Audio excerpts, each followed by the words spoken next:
გუში ღამით ნათლისღების დღესასწაულის დადგომამდე ზღვის კურთხევის აიაზმა შესრულდა. წყლის კურთხევის ლოცვა სასულიერო პირებმა სანაპიროზე შეკრებილ მორწმუნეებთან ერთად შეასრულეს.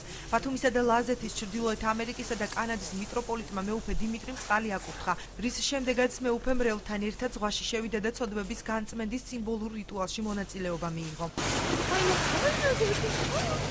ეს არის უძველესი ქრისტიანული ტრადიცია, რომელიც მომდინარეობს იერუსალიმიდან და მდინარე იორდანეში ხდება ხოლმე.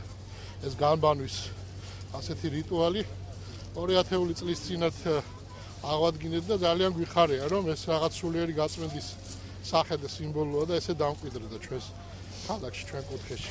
განბანვის რიტუალში რეგიონის საკანონმდებლო და აღმასრულებელი ხელისუფლების წარმომადგენლებიც მონაწილეობდნენ. აჭარის მთავრობის თავმჯდომარე მართლმადიდებლებს ნათლისღების დღესასწაული მიულოცა და აღნიშნა, რომ ნათლისღებისადმი მიძღვნილ შთაფლობაში მეორედ მონაწილეობს. ჩვენ ვაგრძელებთ ბათუმელების ტრადიციას, მეუფის მიერ აღდგენილს და მე უკვე მეორედ ვარ.